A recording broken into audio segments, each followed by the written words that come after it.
All right. So I'm placing my hands in my heart, taking in that deep breath of love and gratitude. So grateful to be here with these precious souls. Grateful to be the two or more who are gathered in the name and the nature of love. Grateful for our willingness and dedication to being a light in the world, to shining that light on all blocks to love within ourselves.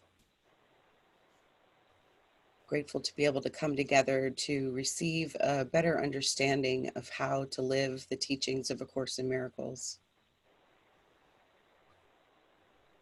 We ask that all of our earthly and heavenly helpers join us now, surrounding and supporting us, blessing us, leading us, and guiding us. Blessing all on the call now, all who will listen later. And we're grateful that we get to share those blessings with all the world because we're one. In grace and gratitude, we let it be, and so it is. Amen.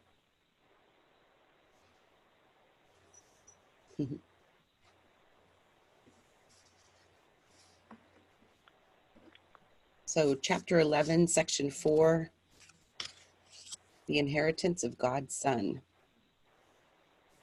And for whatever reason, I had some resistance to reading this one. It took me so long to read these 2 pages. I mean, it's just 2 pages for crying out loud.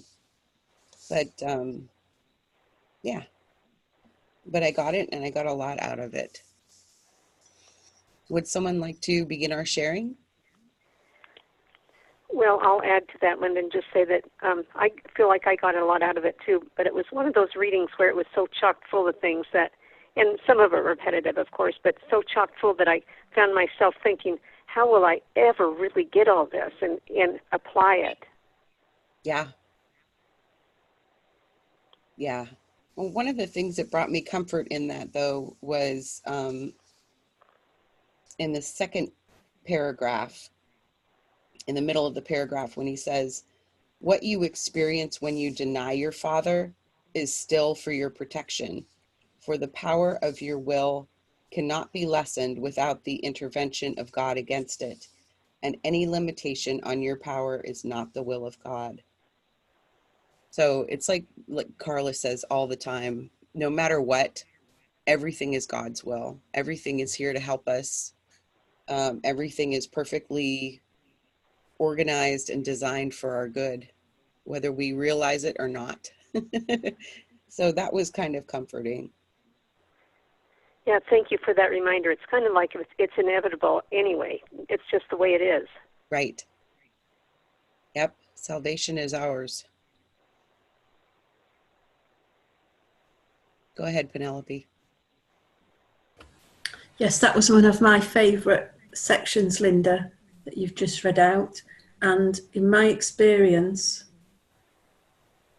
if I think it's going to take me however long to learn something, that is the ego again. It's the ego that judges all the time.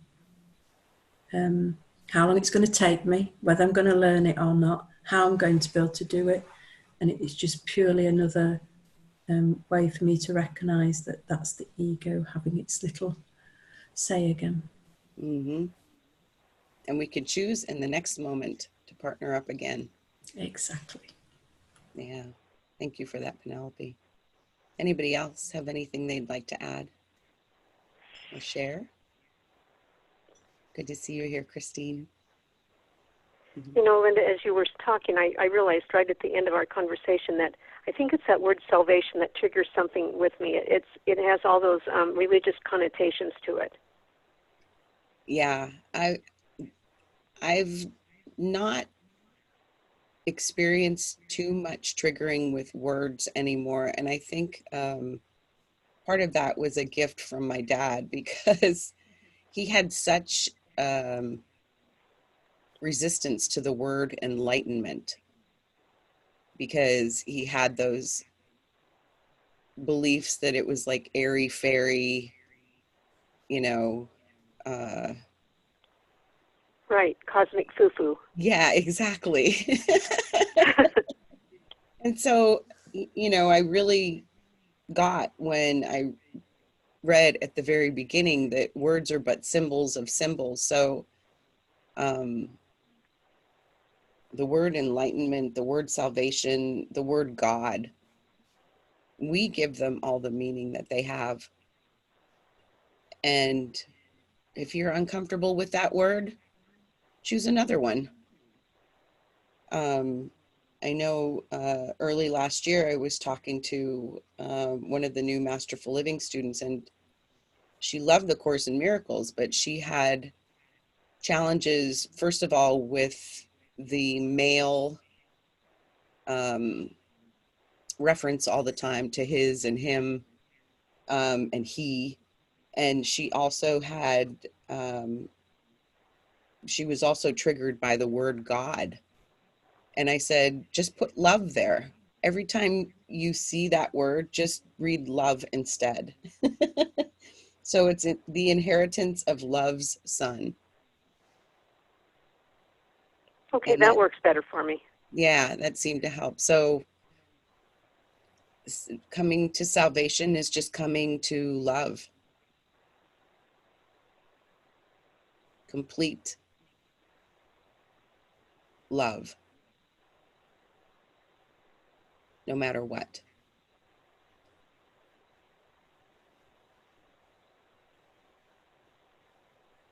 Yeah. Who else would like to share? Go ahead, Phil.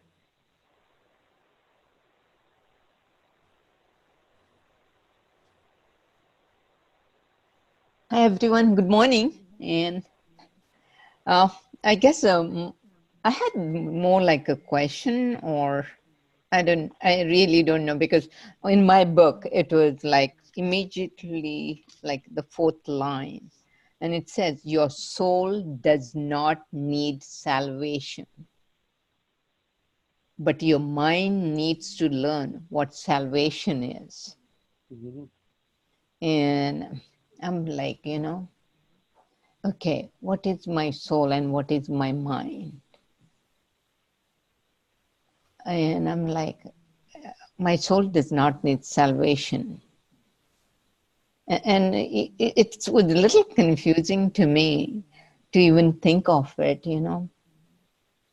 How can I bring salvation to my mind? And I said, maybe I should just ask the group, what is the difference between the two, and how do you do it? Yeah. Does anybody want to speak to that?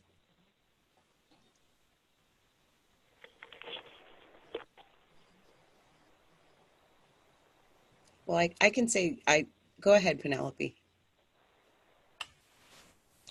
What I was thinking, Phil, when you were asking that question is that the self, because what I'm noticing, the self is in a capital letter, so the self is our true self.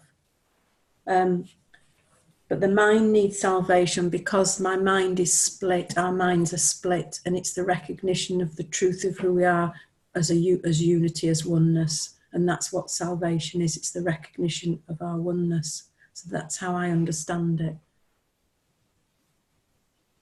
Thank you. Beautiful. Thank you, Penelope. Anybody else? So in that respect, salvation is the atonement. It is. It is. For me, it feels like salvation is when I can finally get to the point where not only am I realizing that I'm one with all my brothers and sisters, I'm one with God, but that my whole being is integrated, my mind, my body, my spirit, my soul, that it's all integrated into God.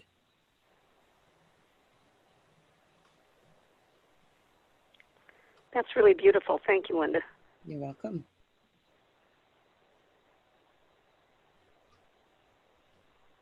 Anybody else?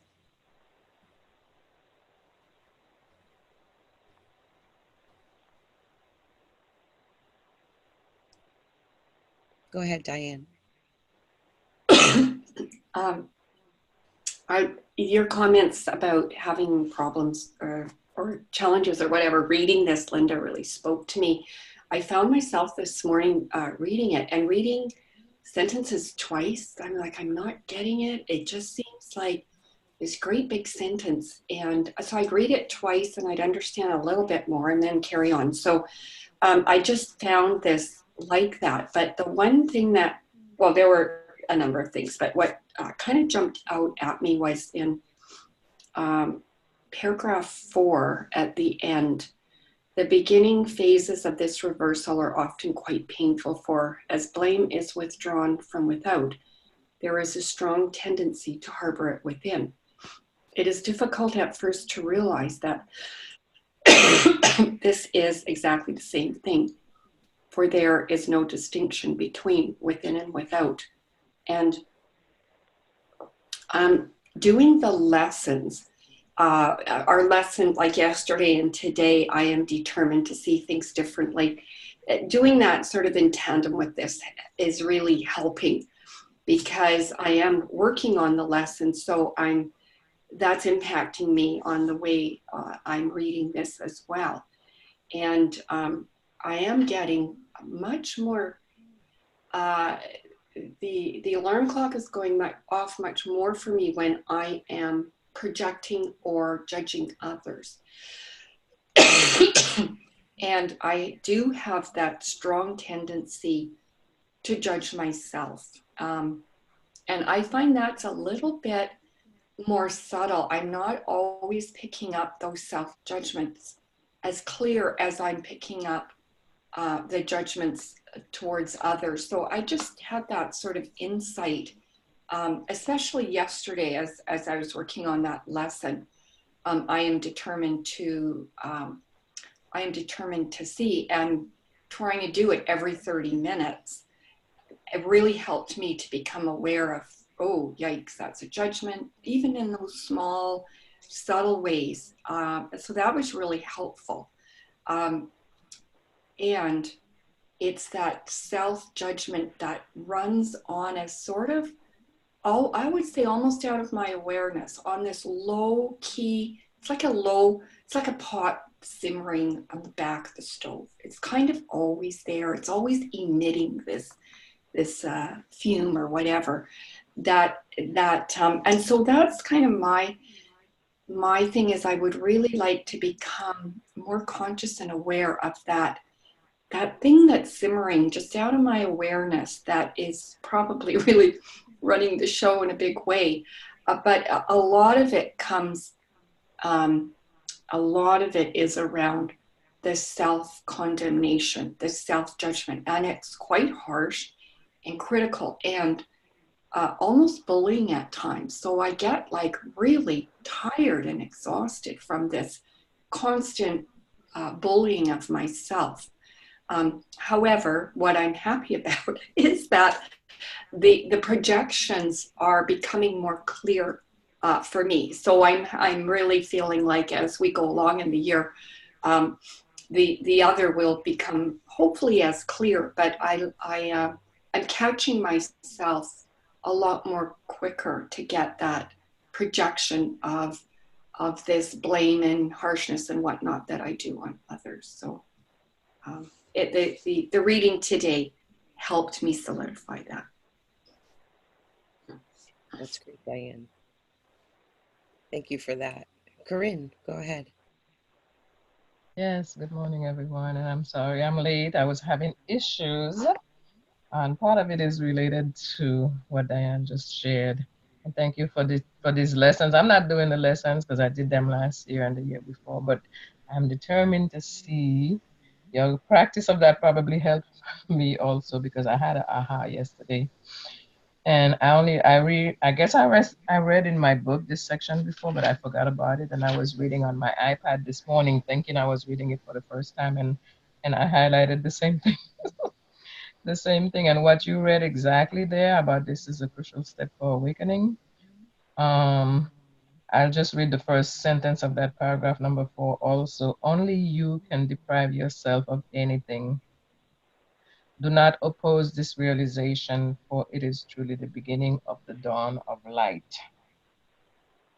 And what happened with me yesterday, my husband was just all day long sending little things, like throwing darts and whatever. And I just, in my mind, spiritual practice, supposedly, just okay, not taking it on. But I had also read the day before about my personality type, which is the 9 that tends to just want peace and not address things. And so it gave me a bigger understanding of what I was doing. And the last thing that happened, I guess, was just like hit the top and pushed me into into an action which was not so positive. But he mentioned he was complaining about my iPad being on next to the kitchen thing, and he wasn't even going to use the kitchen, but it was in his way, and I never listened. And I mean, he just went on and on and my perception attacking.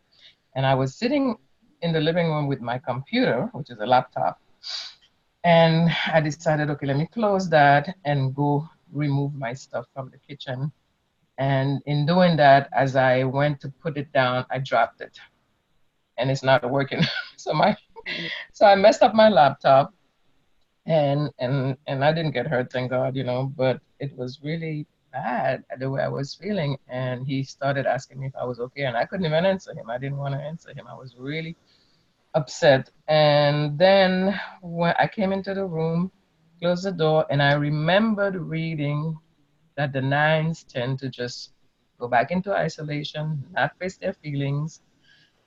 And I decided to try to stay with the feeling and try to accept what I was feeling and just say, well, even though I'm blaming him and I know that it's really not about him, but I still, I just allowed myself to blame him and that I do things for him. I allowed myself to go into all of that stuff. But it was really often, like it says here, often quite painful.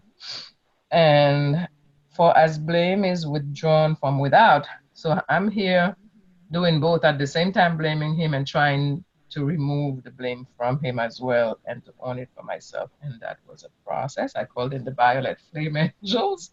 I just really just used everything that I could to restore my peace. And it took a little while, but eventually I did feel restored enough that when he came in to apologize later on, even it wasn't 100% genuine, but at least 50% genuine. Yeah, I could tell him okay that I accepted his apology, and it's just very interesting that it is still about me, and I know that it's things in myself. I went back and thought about different situation and things, and I realized that it was about me and also my stubbornness and not wanting to face things. So this part is really, we harbor it within, and you cannot blame yourself without blaming them. So it's a back and forth thing. I'm blaming him and I'm blaming myself it can be very torturous. So anyway, we are in a much better place today, but it's very, very relatable to what I read there. And it's good. So thank you, Diane. And I'm sorry I didn't hear what Phil shared before, and I don't know, but we just move on from there. And there's something else maybe later I'll bring up, but this is just to relate to what Diane said as an example. Thank you. Thank you, Corrine. Yeah, I was thinking of that too, Diane, when you were talking about the simmering kettle and how it's so easy to not even notice those, especially the self-judgments that we have, the self-blaming, shaming, whatever, because we've done it for so long that it just, we don't even notice it anymore. It's like having a faucet dripping. After a while, you just completely tune it out. The faucet's still dripping, but you're not really hearing it anymore because you're so used to it being there. Um, and so when we're reading this stuff and we're desiring to become more aware so that we can um, have the salvation in our minds, heal our minds, and realize that we don't have to listen to what the mind is saying, that, you know, we don't have to believe it, that we can shift it.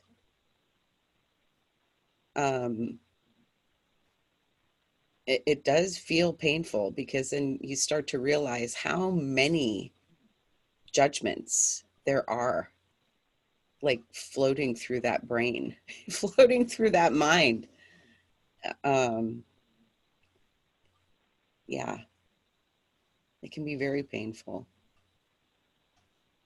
But I like where he said, in the fifth paragraph, you cannot enter God's presence if you attack his son. And I took that to mean not just attacking outside of myself, but attacking myself from within as well.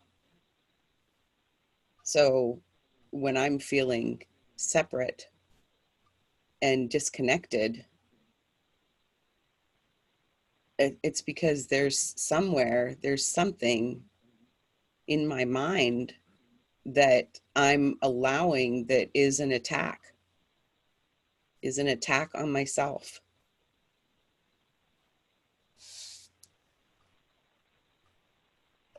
Yep. Simple, but not easy. Go ahead, Robin. Well, I really love this conversation because it feels like this is kind of one of the steps maybe that human beings go through, is this pot on the back of the stove just ongoing. And I remember when I first was aware of this underlying, ongoing drip. And it feels like we're in this place now that we have the awareness. So hopefully there is a guiding light and an opening coming to, because this is just incessant. Mm-hmm. This slow drip, this behind the scenes kettle that's just simmering. And that's where I find myself. And I really want to learn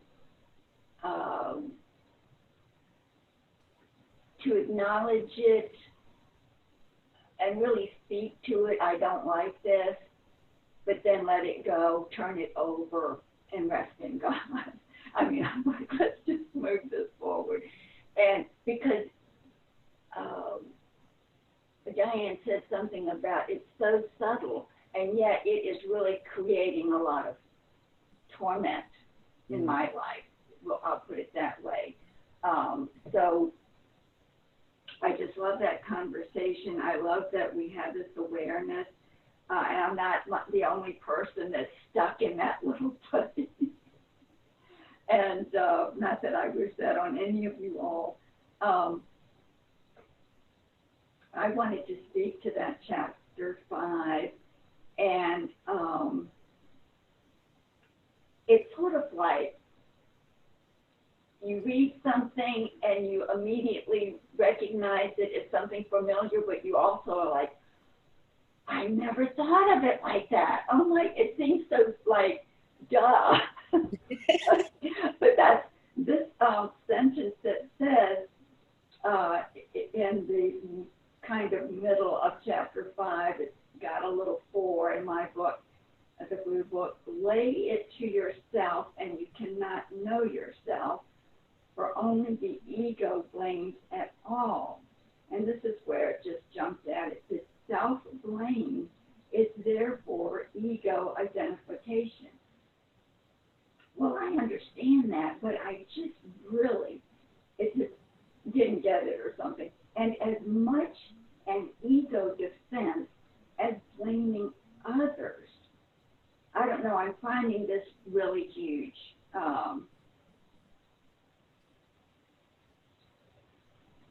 You cannot enter God's presence if you attack his son. So where this is hitting me is that in relationship of forgiveness letters, which they've not been easy for me, and maybe as I've been in so long, with A Course in Miracles and Jennifer,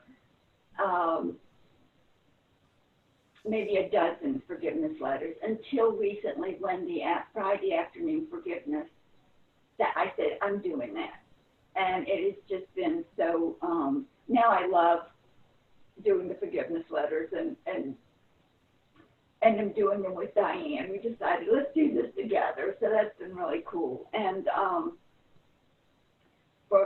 from being so averse to doing them to really loving doing them. And it does, sometimes I'm like, oh, I have to do a forgiveness letter, but I'm doing it, you know.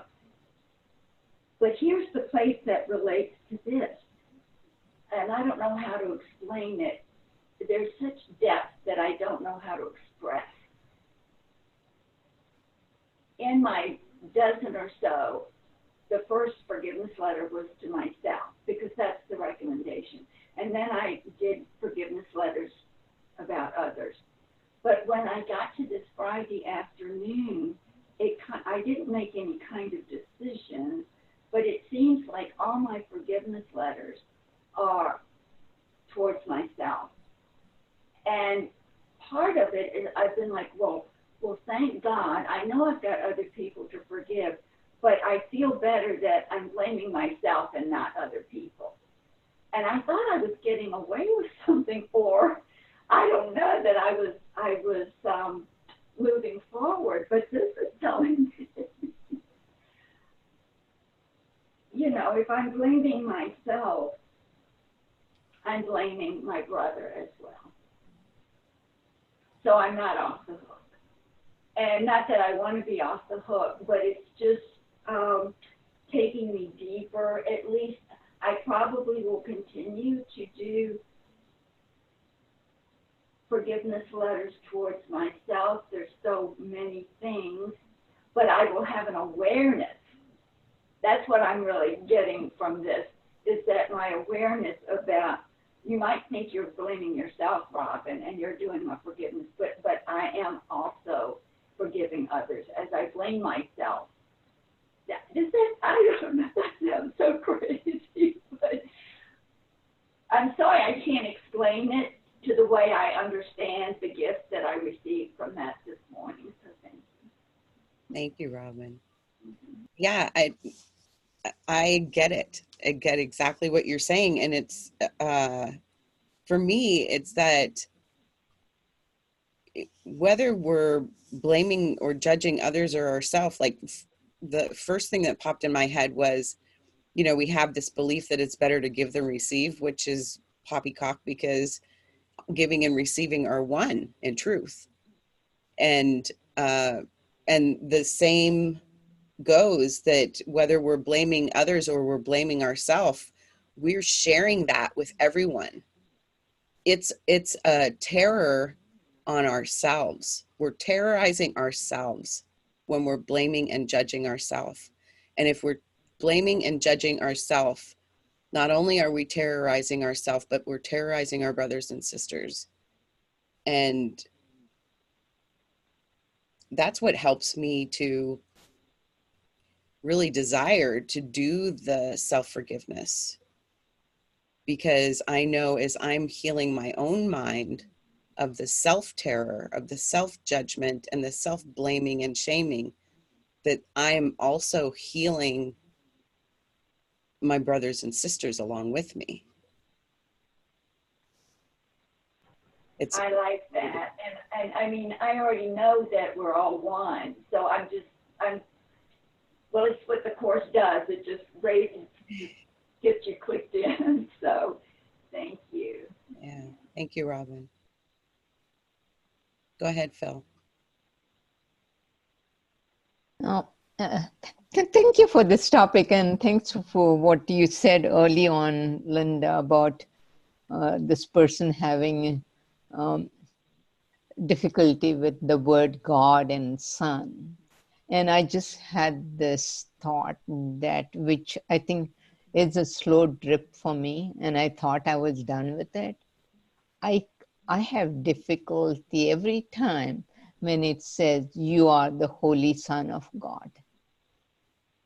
And I'm like, why couldn't they choose a neutral word? Why it has to be son? And and I just realized that, because even when we do this women's leadership program, and I've been saying of late, can we just not do women's leadership program and see everyone all of us have to be together on it? And then I also recognize when I'm in the church, when they're saying, I believe, and then it said something about son, and I have been replacing that with human. And I have been doing it so unconsciously. And I had, this awareness that I really have that word, son, triggers because I feel, why son? Why not daughter? Why not, or why not pick a word that is more neutral? And so, it's like, even in A Course in Miracles, they're advocating for like male dominance. And that is my slow drip that I really recognize just now, because otherwise intellectually I was replacing it, but in my heart I was still getting triggered. And so, yeah. And having said that, something that I highlighted, which I really liked, was Corinne, if you're following it, is on that para 6 towards the end. God is my life and yours, and nothing is denied by God to his son and daughter. Remember that to deny is to refuse to accept, and everything awaits only your everything awaits only your acceptance. At God's altar, Christ waits for the restoration of himself in you. And, I think right now I'm feeling my restoration is to be able to not to get triggered by the word, but I think I've also to look at deeper, what is the meaning that I have created with it? And what is the meaning that I'm assigning, and what is the importance I'm trying to give to that one thing, and losing the bigger picture. Thank you. Thank you, Phil. Yep, I know a lot of people that have that same challenge with most religious and philosophical texts. There is constantly that male domination in the wording of it, in the text of it, and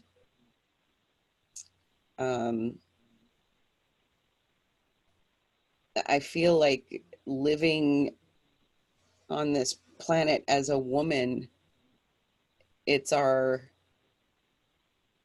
unique opportunity to let go of that meaning. And as I can let go of that meaning, that gut reaction to feel like, oh, it's male dominated, why is it male dominated, should be saying daughter and her and she, and why is God a he, that it can, as I'm healing the meaning I'm making of it, then I'm sharing that healing with men and women alike. So it's my opportunity to say, okay, so maybe sun is actually sun, and it just means the light. We are all light, whether we're female or male in this particular time and space. And you know, God is a mother, father God. He has no gender. There's no gender in God. So there's no gender in the Son of God either. Go ahead, Leslie. Hello, everyone. What comes to me is when we get triggered by a word like that, it's ego. And I like what you said, Phil, that it's just the ego distracting you from the real meaning of the words. You know, it's like if the ego can get you all bent out of shape out of a word by saying son, then if you can catch yourself judging that word and get to the bigger meaning, that's huge. I think that's huge. And I mean, it's easy for me to say because I have thankfully not been triggered by that. That's not something that has bothered me. But I like what you just said, Linda, as far as think of sun as S-U-N in the light. That's beautiful. What a great thing to say. Thank you. And I'll just continue where you guys are as far as chapter 7 and 8. I just love the last sentence in paragraph 8. Peace be unto you who rest in God and in whom the whole sonship rests. We can all rest together. Yeah. But I agree with what you said earlier too. I had trouble with this section too. I'm just like, really? What are you trying to say here? Get to the point. But then I relaxed and read it again and got a few nuggets. So that's good. Yeah, I feel like my mind has been so busy because I mean, work has just been, I work twice as many hours as I normally do over the last couple of weeks. And, you know, like, it's just like, it's like this chatter in my head. I couldn't shut it off. So I just was like reading it out loud, like, like very forcefully, the inheritance of God's son. Never forget that the sonship is your salvation. You know, I was just like, so, you know, be quiet, voices in my head, so I can get this, so that I can read it and gather the goodness from it. I know that it's there. So I'm going to read the words out loud, louder than you're chattering along in my head. It worked. So I was able to take some stuff away from this chapter. So I was grateful for that. Go ahead, Penelope. I've just lost my thread, actually, what I was just going to say. I was just going to acknowledge something someone said. It's just gone. Might come back. The other thing that I was just, that was what I was going to say, was when Leslie just was sharing and saying how fortunately she doesn't get triggered by the words that Phil was talking about. What was nice was what the thought that came into my head at that point was, isn't it nice how, for me, I recognise that when I can be compassionate towards what somebody gets triggered by, that I don't get triggered by. So that's a really nice way to just another way to practice compassion, and just recognising that, well, yeah, I maybe don't get triggered by that, but that person does, or they don't get triggered by something I do, and vice versa. So that was what I was going to just acknowledge. And the other bit that I was just going to say, it's in section 5 where we're talking about this part where, and particularly where Robin read out this self-blame is there for ego identification. This section actually helped me last week when at the end of one of the classes I was teaching, one of my students just completely got angry, really angry with me. And I don't know if it was the next day when you'd given us the reading for this last week, and I was really struggling with what had taken place. And I started reading the section, and when I got to this part, this just like so kind of like really, it really stood out for me. And that's when I began doing forgiveness work on it. And I mean, I lost count how many letters I wrote, a huge amount of letters to work through every aspect, because it's a student that I've had huge challenges with. And the bit that I found the most challenging was when she got so angry, was actually I struggled to handle the anger, and I was doing everything to calm things down. And she also said that she accused me of always being on her back, and I was really struggling with it.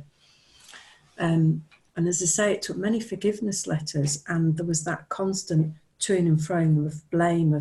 I'd write one forgiveness letter and think, oh, I've maybe got to the root of this, and feel a little bit calmer. And then that was followed within sometimes maybe hours of going back to judging her. And so then it was like, well, I need to write another forgiveness letter. This is clearly not got to the root of it. The one that seemed to really get to the root of it, and I'm not saying that I'm completely there with it, I'm not sure that I am completely, was the recognition of how fearful I found the anger that she was, and I found that really frightening to an extent where I literally did find it extremely frightening. Now, that also assists me to look at another pattern, which was part of the family dynamics for me, and anger was a big, big thing. And I found the anger, just because at times it could be relentless, it used to bring up such a huge amount of fear for me. And the other thing that I was berating myself for was, normally with this particular student, I do get a sense of when she's about to be triggered or is heading in that direction. And on this particular occasion, I went through a whole class with her, and I had no sense that she was about to be triggered to that degree. And that is, I've never ever had that experience where she's been triggered to that degree. But yeah, this section really did help me in the recognition of that toing and froing with the blame. So yeah, really huge help. That came at the right time for me. So thank you. Thank you, Penelope. Absolutely can hold you and your student in prayers.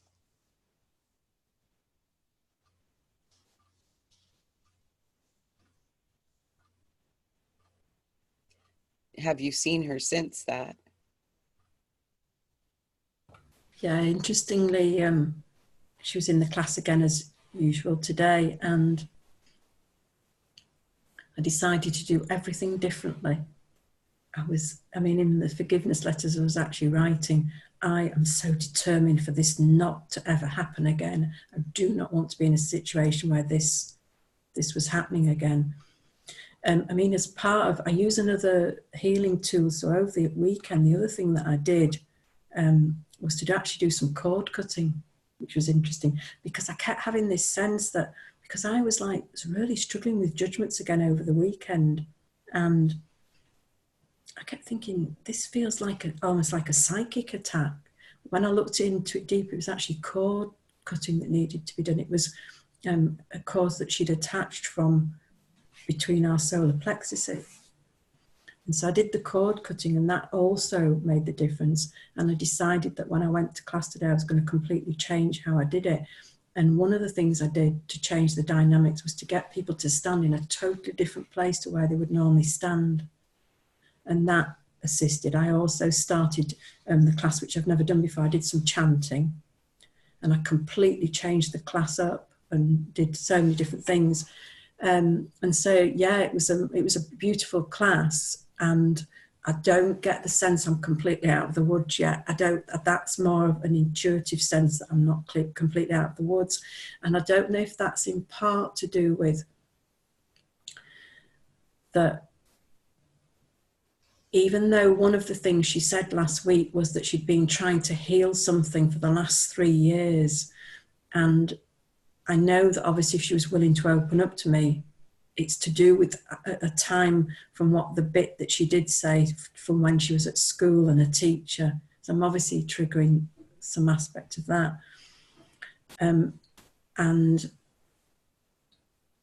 I'd like to help her, and it may be that she's not open to coming to me. So I think that's where I feel like I'm not completely out of the woods with it, because I am aware that any time I could trigger her, and there was so much self-blame that one of the first things I did go into was, this is all my fault. I think it was because it was such a clear experience of that I had literally triggered her, and that, like, this is all my fault. And it took some real unraveling to kind of get to that place of working through the different, I suppose, different layers, different aspects of it. So yeah, probably, I don't really actually know what else I can do other than pray around it. And I've already, you know, I've been praying on it to be transformed into a holy relationship. So I don't really know what else, I'm not sure what else I could do. Yeah, it feels, the sense I'm getting is that it feels karmic, like the two of you were brought together for the purpose of you helping her heal this issue that she had with this teacher, which may not have even started with that teacher. And she is helping you to heal the same situation that you had in your family with the anger, and feeling that anger was not safe. There was not a demonstration of how to safely express anger. And I feel like so many women especially have that same belief or fear that, you know, when anger arises, that it's not safe to express it, that women are not supposed to get angry, and that if we do express our desires, our wants, our needs, when things are not the way that we would like them to be, that we can be labeled as being bossy or bitchy, or, you know. So it does feel like there are so many of us that just don't feel like there is a safe way to express anger. So it feels like a karmic appointment that the two of you are coming together to heal each other of these issues that you've had, that, you know, you may have come into this life with these issues. So it may go even further back than your childhood. That's just the sense that I got from you talking about it, which is why I asked if you know, if you've had seen her since then. Linda, that was actually really helpful because I, fortunately, in this process of doing the forgiveness work, I did realize that she was assisting me. You know, it was like huge what she was assisting me with. And I am absolutely certain that I came in with this stuff. This is not, the family for me has been the trigger. I've literally come in with this because I've had also because I'm aware of past lives that around a similar theme. And actually just you summing that up is really helpful because it kind of like is helping me to put it into some kind of context and almost be able to step back from it. And the one thing actually that I'm so grateful I was able to stay last week when it happened was, and I was speaking to not just this person, I was speaking to everybody when I said it, it's okay for us to express these emotions. It's nothing to be ashamed of. It's okay to do this. Even though inside I was like, I am freaking out inside. I was saying it because just partly to calm it down. But yeah, that's really helpful actually what you've said. It'll give me a chance to reflect on that. And I feel that the way that I can assist her now is to step back and to give her that space now, to let her to do and be however she needs to be, and to just give her that space. And that's the sense that I was getting before I went to class and during the class today, just to leave it now and see what happens, whether she comes to me or not, or how it's going to kind of play out in the future. But yeah, so thank you. You're welcome. Leslie, go ahead. I was just thinking too, Penelope, and obviously I don't know the details and I don't need to know the details, but it almost perhaps could be a fun experience or experiment just to see how love is the answer. You know, how can I show myself unconditional love and how can I show her unconditional love? And just briefly, my mom has been watching her great great grandson, and so it's her grandson's son and her grandson's wife. Her name is Samantha.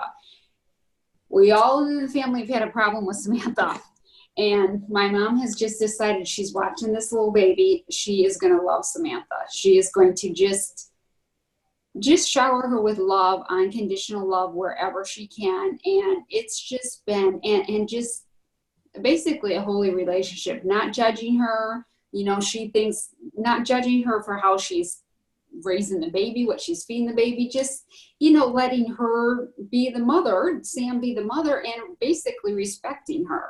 And just little things like saying, gosh, Sam, you're a really good mother. I'm so proud of you. And it's like this poor woman is like starved for unconditional love. My mom said it's almost sad how she just laps it up, you know, like she is just, it's just been, I don't know, I can't say that Sam has changed and I'm not around her very much, but it's so funny to see my sister, who's the grandma, who's not into the spiritual stuff at all, is totally judgmental and she can't stand Sam, you know, and how much friction that causes to the relationship. Whereas my mom, you know, and Kelly is coming from fear, like they're going to get divorced, Sam's going to take the baby, I'm never going to see the baby again. I mean, all these fear thoughts, where my mom is like, I'm building a foundation of love. And if something were to happen, I would hope, not being attached though, that I would have the type of relationship that I would still get to see my great grandson again. But she's not doing it for that reason. It's just, it's been, I guess that's why I thought of it, Penelope. It's been kind of an experiment for her to see how can love change this situation. And she's just amazed how non-judgmental she is with her. She just, it's amazing. So perhaps, you know, I don't know. Love is the answer. That's all I know. Leslie, that's actually beautiful, that, because that, when I've just said, oh, to stand back, but also, yeah, to stand back and just extend love, and no matter what. And also it's a brilliant practice for non-judgment. I mean, because it is really, you know, so challenging at times. So and actually, not judging yourself or her. Yeah. You know? Because you don't know what her path is. We don't know what Sam's path is. I know nothing. 2 bits, whole and 2 bits. You know, I know nothing.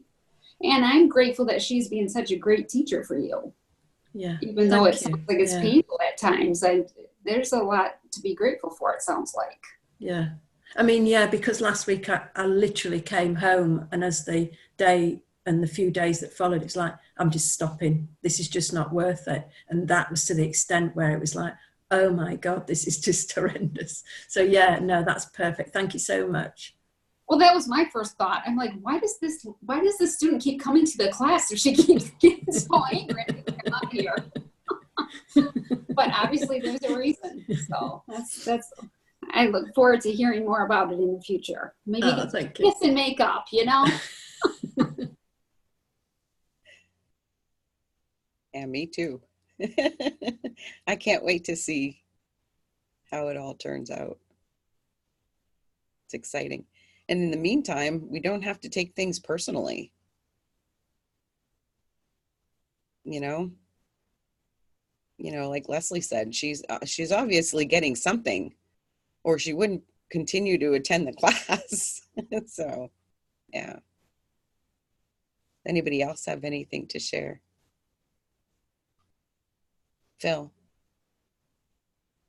Thank you for this topic, and thanks to Leslie, what you said, you know, because I also wanted to share, like on our last call last week, I said, I'm feeling quite triggered, or, you know, I didn't feel I was in a good place. And I kept on saying, I'm going to extend the unconditional love. And I said, and as Leslie was talking, I recognized what I was doing. I was extending the unconditional love to the other person, but I was not extending it to myself. And that made me feel, you know, why it is not working. Because I was not doing it to myself. And I know and even as Penelope was talking, and when you brought it up, I just feel there's a little bit of a soul connection. Every time Penelope brings up something, it actually brings up, makes sense to me of something that I am dealing with. And so, you know, I have been, it was like a nightmare type of a week for me. I think almost 2 weeks. And I kept on extending love. And I also, as Penelope was talking, I recognized, which I thought I had handled, you know, I recognized that I do not like conflict and confrontation.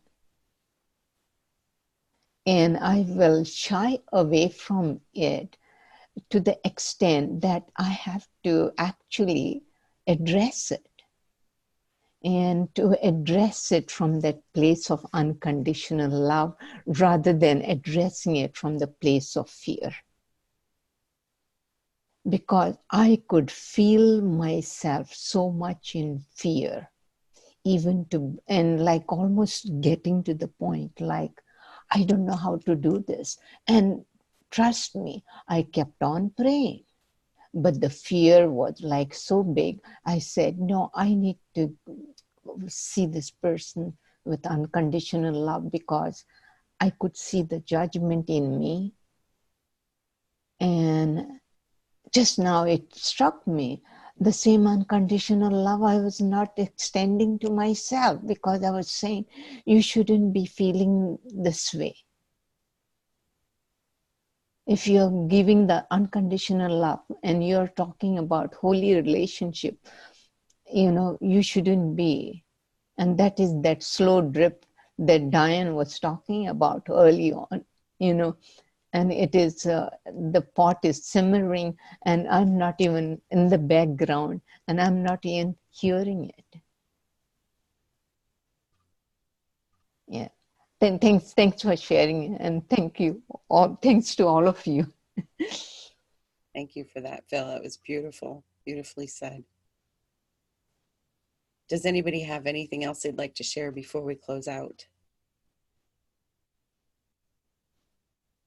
Go ahead, Robin.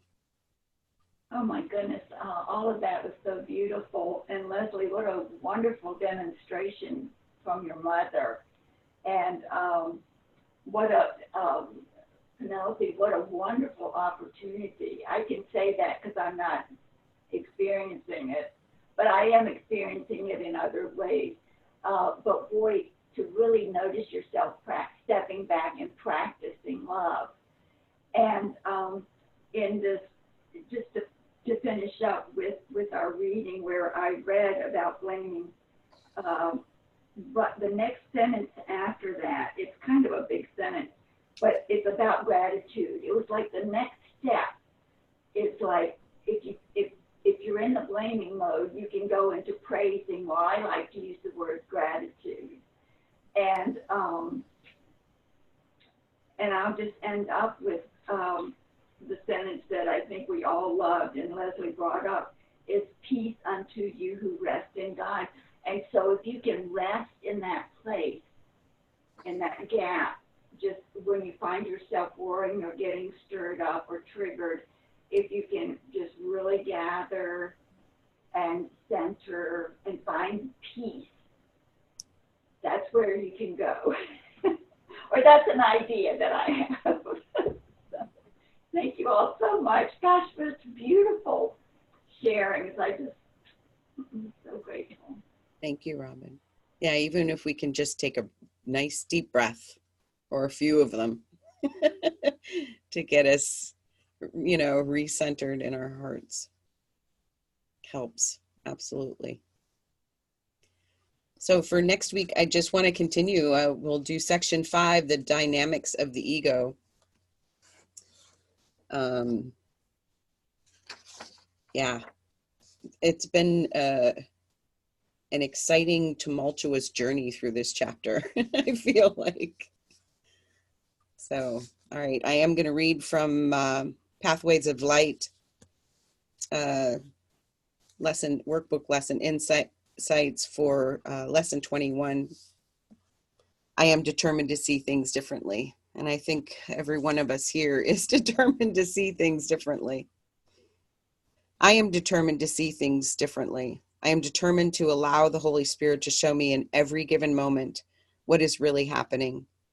I accept that my true nature is of abundance, well-being, and love, and that the only thing that separates me from that experience is the limited way in which I see things, myself, and others.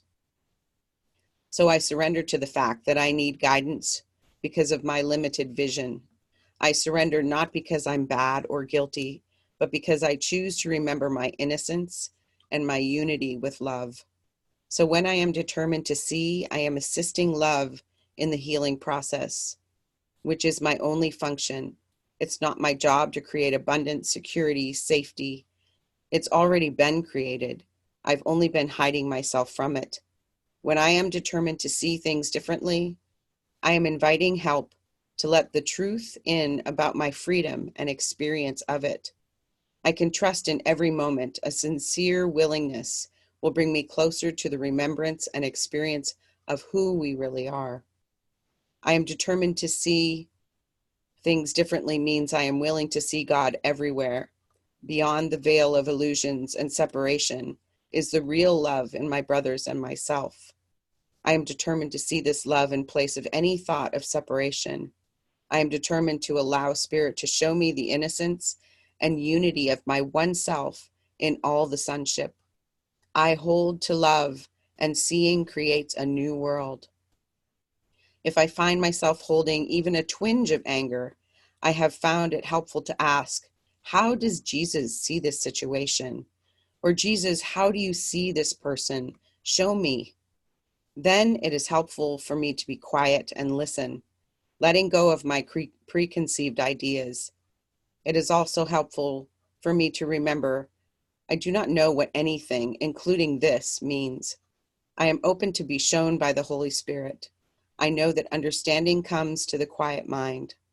I am willing to allow my mind to be quiet a while and to be shown how to see things differently. I am willing to recognize that I do not know on my own and that I need help. There is a source of love that always resides in my mind. I am willing to go to that source and be taught how to see things differently. Grievances are a form of anger. Sometimes I don't even realize I'm holding a grievance. One way it shows up is when I get upset because it's the third time something happened. I obviously have been counting, and I have been holding the first time as a grievance, even though I told myself it did not bother me until the third time. It's interesting to observe the little ways the ego tries to disguise its anger and hide the anger from conscious awareness. If we were truly aware of all the anger we hold, it would be intolerable, and we would immediately seek to do something about it. We would turn to love because it would be so very clear that anger does not serve us. That is why it is important for us to realize that there is no difference between a minor irritation and intense fury. Any thought that holds us separate from our source and our brother is equally untrue, but also equally destructive to our awareness of the truth. This is why it is important to be determined to see things differently.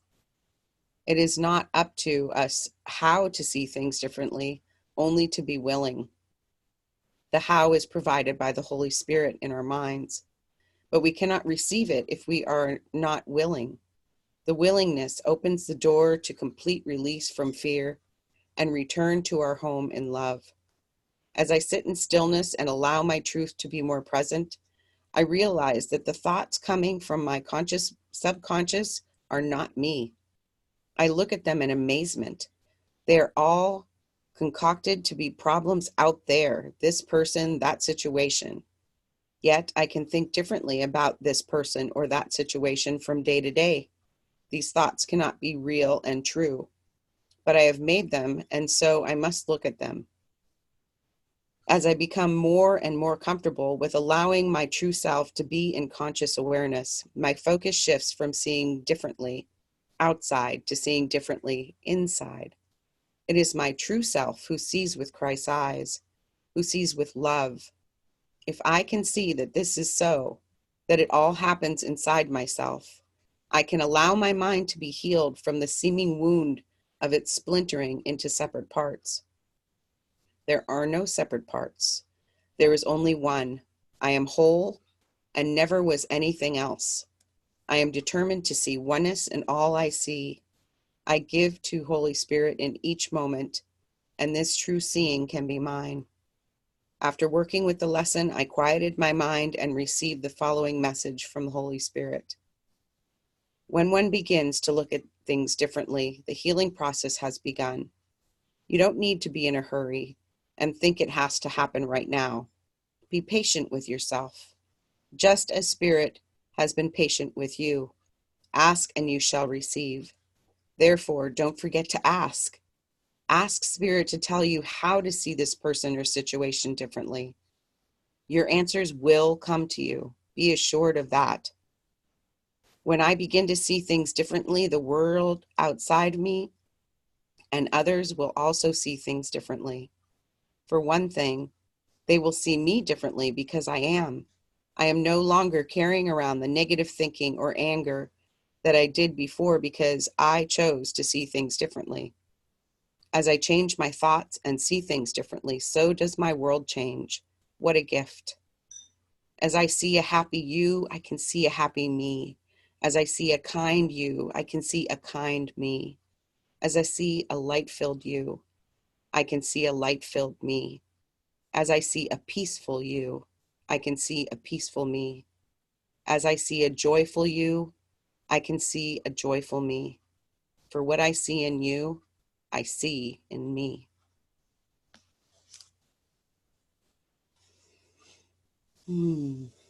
Thank you, everybody. See y'all next week. Thank you, Amen. Linda. Thank Thanks, you. Linda. Love to all. See you soon. Bye for now. Thank you,